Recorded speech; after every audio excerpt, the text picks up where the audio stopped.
Let us now talk about the scholar's understanding of Krishna. So, starting with literary evidence, Krishna's full name was Vasudeva Krishna Yadava, belonging to the Vrishni branch of the Yadavas. And you can see Chandogya Upanishad, that which is older than 600 BC, mentions Vasudeva Krishna as the son of Devaki and disciple of Ghora Angirasa. And this Ghora Angirasa taught Krishna the philosophy of Chandogya, which is reflected in Bhagavad Gita. So he was not just a prankster child, a naughty child, he was also a serious student of philosophy, and Angirasa has taught him in a very young age. Then you come to know that Shatapada Brahmana and the 8th Ray Aranyaka confirms Krishna belongs to the Vrishni lineage, and all of us know about Megasthenes, and he mentions about Krishna as Heracles, and which is a Greek rendering of Hari Krishna in his book Indica. And a lot of us mostly have a lot of admiration for whatever Greeks have told, and less on whatever is available in Sanskrit text.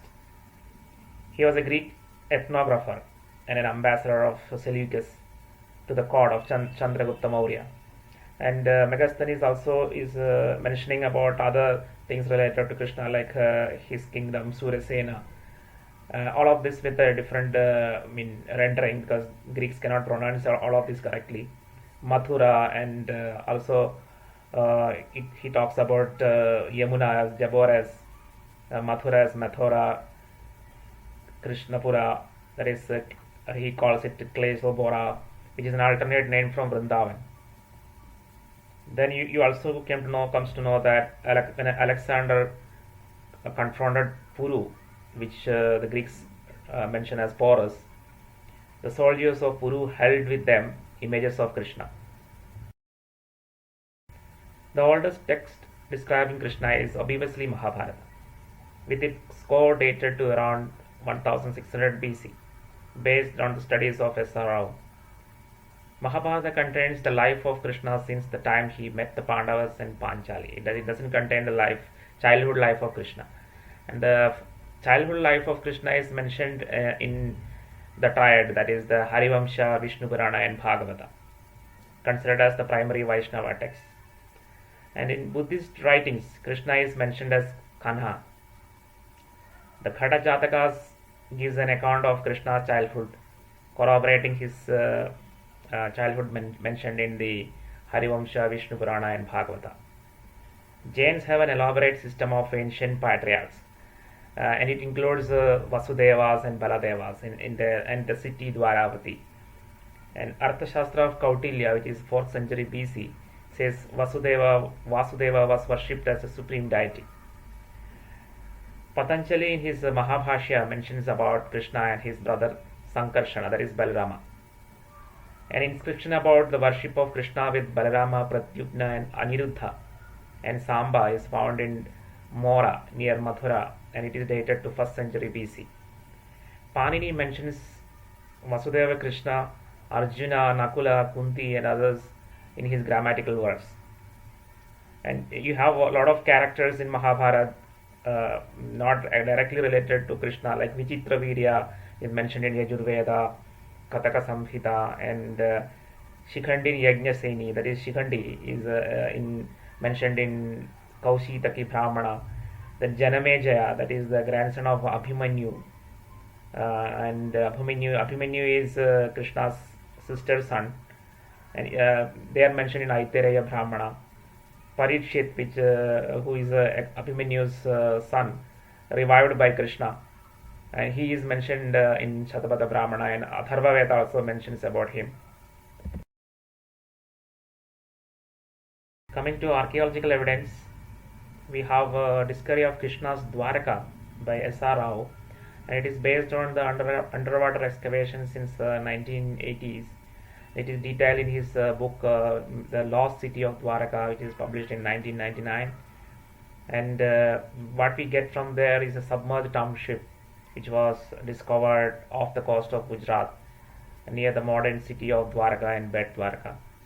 and the identification seals of the Dwarka city issued to all the citizens of Dwarka as per Harivamsha, which is mentioned in Harivamsha, was found in this submerged city. So now let us discuss about the historicity of Yadavas. So I am here expanding the works of Srikant Talagiri, who has written 3 books: AIT Area Appraisal, Rigveda Historical Analysis, Rigveda and Avastha, the Final Evidence. So his basic thesis is that there is these 5 tribes: Puru, Anu, Drahyu, Turvasa and Yadu, who are ancestral to all the Indo-European language-speaking people, and they originated in a territory between Ganga in the east, and Saraswati in the west, and that means it is the Kuru territory as per the definitions in Mahabharata and other epics. That territory is the Kuru territory.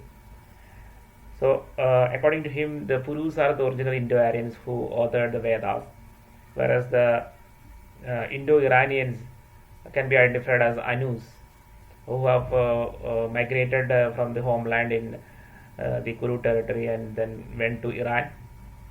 And then there are the Drahyus who have migrated even farther, and most of the Europeans who speak various Indo-European languages can be considered as originated from the Drahyu tribes.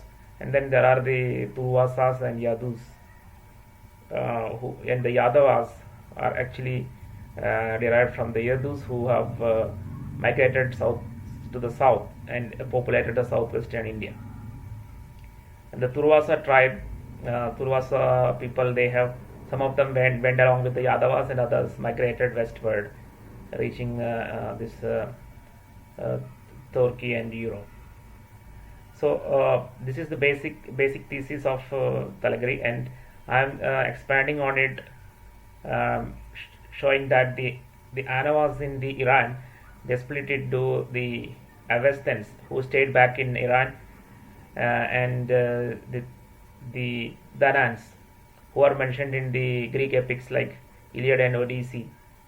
And so, and I identify these 2 people with the Daityas and the Danavas, because the Avestan literature, the Vendida, the Yasna, the Yast, all of them speak about the Daitya river, in which the authors of the Avestan literature have lived, and that is one of the sacred river for them. Whereas the Greek heroes like Agamemnon, all of these people are mentioned as Danans, and they are originated from their matriarch named Danu. And the Daityas, the Daitya word is derived from the word Diti, so they are actually originated from the matriarch Diti. So I talk about this because these Daityas and Danavas are mentioned as fighting with Krishna, and Krishna defeating them in his childhood as well as in his younger ages.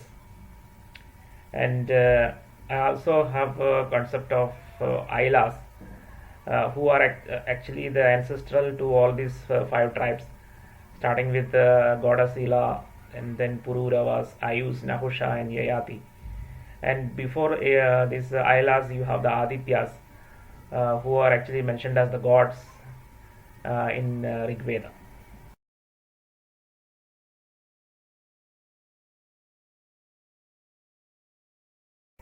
Now let us explore the Krishna city Dwaraka, and based on the excavations of S.R. Rao, he concludes that it is just one of the Harappan cities. So in this slide you can see red dots, which are all the Harappan cities, or the Indus Valley or Indus Saraswati civilization centers excavated so far, and Dwaraka is just one of them, which is shown in a yellow color. And when you look at the geographical expanse of the civilization that is has been excavated archaeologically, you see that it's spread around 2.5 million square kilometer from in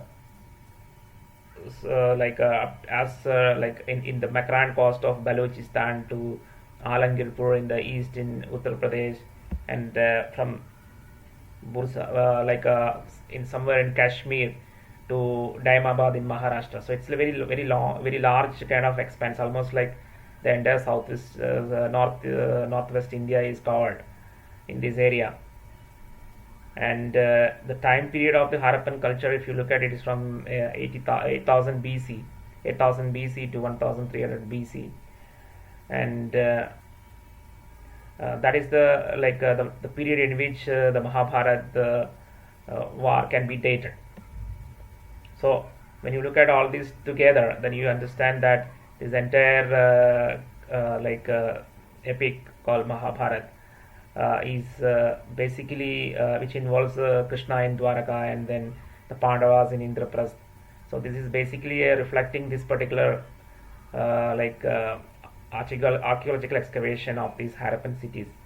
In fact, one of the highly concentrated region is the Kuru territory, where the Harappan cities have excavated, and you can also see Krishna's Dwaraka, and that area is also highly concentrated. So this slide is about the Vrindavan and Mathura, where Krishna lived, which is lying on the banks of river Yamuna.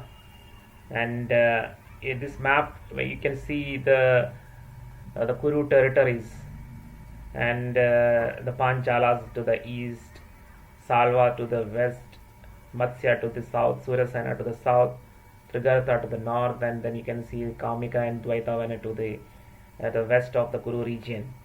And Vrindavan and Mathura falls in the Surasena kingdom to the south of Kuru, and it lies on the banks of Yamuna.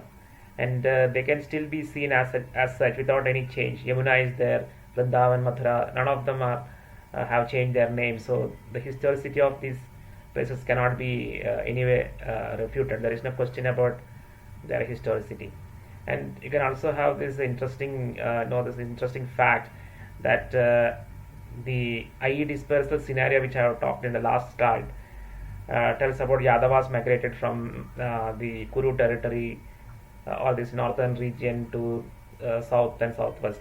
So that fits very well with Krishna's migration from Mathura to Dwarka. So it is one of the several instances in which the Yadavas migrated from their ancestral northern regions to the southwest.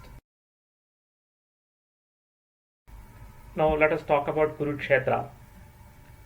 Because dating of Kurukshetra is one of the important factors in dating of Krishna.